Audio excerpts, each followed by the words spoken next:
Bom, pessoal, hoje vamos estar falando o capítulo 17, que é a oração de Jesus pelos seus discípulos.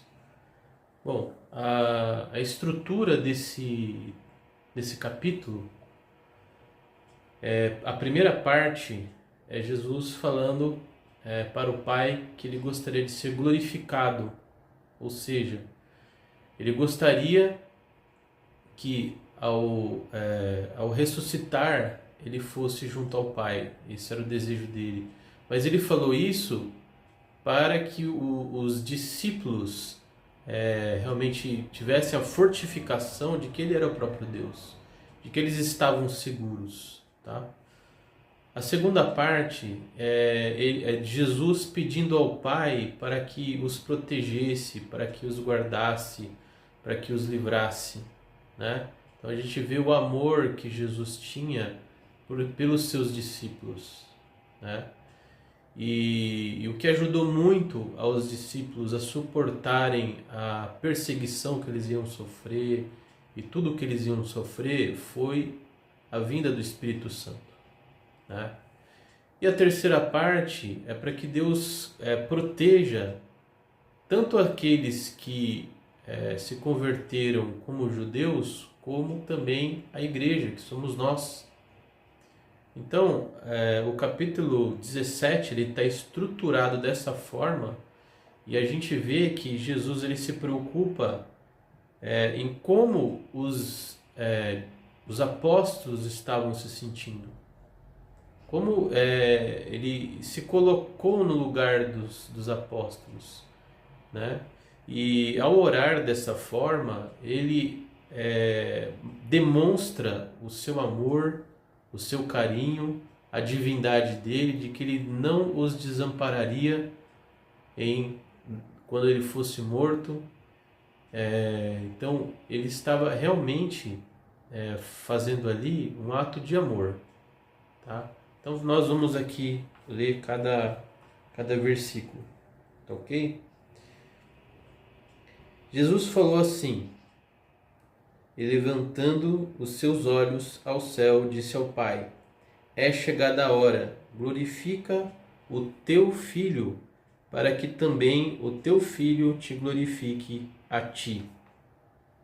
Né? Então a glorificação aqui é ele junto ao Pai, porque depois da sua morte e ressurreição, ele iria junto ao Pai. Então ele, quando chegasse ao céu, ele iria ser glorificado pelo Pai. Assim como lhe deste poder sobre toda a carne, para que dê a vida eterna a todos quantos lhe deste. Eu vou repetir de novo esse versículo. Assim como lhe deste poder sobre toda a carne, ou seja, sobre todo homem, para que dê a vida eterna a todos quanto lhe deste. Ou seja, Deus Pai, ele deu poder sobre todos aqueles que o Pai deu a Jesus. Tá? E a vida eterna é esta, que te conheçam a ti só, por único Deus, verdadeiro, e a Jesus Cristo, a quem enviaste. Então, ele estava falando da questão de que existe pessoas escolhidas por Deus, né? E falou da questão de que ele foi enviado pelo próprio Deus. Então, ele estava reafirmando a divindade dele. Eu glorifiquei na terra, tendo consumado a obra que me desses a fazer. Então, ele falou assim, ele ia terminar a obra. Qual que era a obra? Ele precisava morrer para poder salvar toda a humanidade. Como a gente deu aquele exemplo do advogado, né? O advogado, ele toma as culpas do réu, da quem ele defende, e o juiz coloca sobre o advogado toda a penalidade que o réu deveria receber, né? Então, Jesus é o nosso advogado, ele nos defendeu perante Deus e se sacrificou por nós, não tendo, vamos dizer assim, o juiz ele deu a condenação, mas o advogado, que seria Jesus, ele defende, né, aqueles que são seus, né, e recebe toda a punição que deveria recair sobre o réu, que no caso somos nós. Isso é uma ilustração, né? E agora, glorifica-me tu, ó Pai, junto de ti mesmo, como aquela glória que tinha contigo antes que o mundo existisse. Então, mais uma prova que Jesus fala que é Deus. Ele estava com Deus Pai no princípio, desde o começo. Ele não foi criado de Maria, ele já era o próprio Deus, estava com Deus, né? E ele nasceu, viveu, morreu, ressuscitou, foi glorificado, está hoje junto ao Pai. Manifestei o teu nome aos homens, que o mundo me deste eram teus, e tu nos deste, e guardaram a tua palavra. Então, aqueles que são de Deus, eles guardam a palavra de Deus. Aqueles que não são de Deus, nem ligam, acham que não faz sentido, acham que quem é crente é louco, entendeu? Porque não são de Deus, não são dele, não é do rebanho dele. É de outro pastor, que a gente sabe que é Satanás. Agora já tenho conhecido que tudo quanto me destes provém de ti, porque lhes dei as palavras que tu me deste, e eles as receberam, e têm verdadeiramente conhecido que sai de ti, e creram que me enviaste. Então, os que são de Jesus, eles conseguem, não é crer, é saber, eles sabem que Jesus é Deus.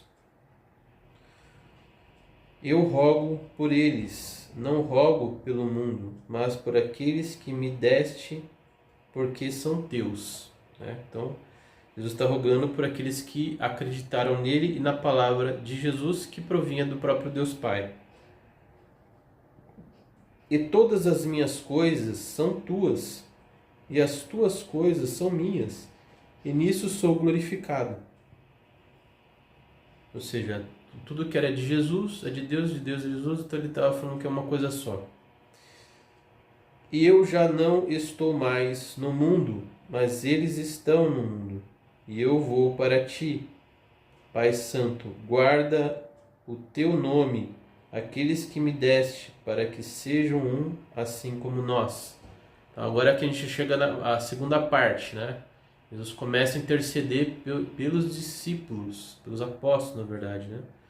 Então ele começa a interceder por eles porque eles estavam totalmente perdidos, ansiosos, temerosos, né? Porque eles não tinham mais o mestre que os guiar. Quando ele morre, e aí depois vem o Espírito Santo, quem guia é o Espírito Santo. Então, se hoje você se converteu, quem tem que te guiar é o Espírito Santo, né? E você vai ser guiado para fazer uma tarefa, uma função. E você vai saber essa função se realmente você se converteu.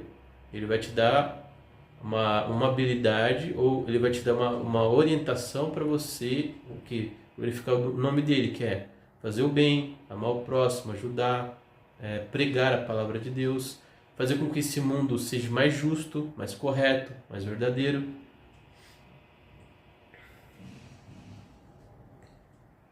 Estando eu com eles no mundo, guardava-os em teu nome. Tenho guardado aqueles que tu me destes, e nenhum deles se perdeu, senão o filho da perdição, para que as escrituras se cumprissem. Então, o Judas, que traiu Jesus, já estava predito na palavra de Deus, E isso é uma coisa assim terrível, né? Então ele já estava predito. Então Deus já tem conhecimento de qual decisão que cada um vai tomar. Mas agora vou para ti e digo isto no mundo, para que tenham a minha alegria completa em si mesmos. Dei-lhes a tua palavra e o mundo os aborreceu, porque não são do mundo, assim como eu não sou do mundo. Então, quem não é de Deus se aborrece com o cristão, porque o cristão ele é contra o sistema no sentido de que o sistema ele quer, cada um quer buscar o sucesso, a riqueza, o poder, a glória, tudo para si mesmo, o egocentrismo, né? A ausência de Deus. E o que Deus quer é que você, com o Espírito Santo, o glorifique, amando, falando a verdade, sendo correto, sendo justo, sendo verdadeiro, falando da palavra de Deus, ou recebendo instrução do Espírito Santo. É isso que Ele quer. Não peço que os tires do mundo, mas que os livre do mal. Então ele sabia que eles iam ser perseguidos. Não são do mundo, como eu do mundo não sou. Santifica-os na verdade, e a tua palavra é a verdade. Então a verdade, ela liberta a gente. Então, por exemplo, só um exemplo. Quando você fala para você mesmo, por exemplo, você está com um problema de relacionamento e você fala assim: qual a verdade para o meu relacionamento estar ruim? Quando você fala isso, seu subconsciente ele vai trazendo para você as verdades. E aí, com a verdade revelada, você consegue a cura. Por exemplo, qual a verdade por eu ser tímido? Você vai falando isso várias vezes, o seu subconsciente vai trazer para você o motivo de você ser tímido, tá? Então, se você fizer isso para cada área da sua vida que você tem bloqueio, você vai desbloquear todas elas, porque é a verdade que liberta. Mas a verdade que ele está falando aqui é da verdade da palavra de Deus, que existe um Deus que nos ama, que Ele é criador, que Ele quer ter um relacionamento conosco, que Ele quer que a gente acredite em Jesus, no poder que Ele fez na cruz, né? Que Ele morreu por nós, né? E em todas as palavras que Jesus falou, seja de relacionamento, seja de um relacionamento com Deus,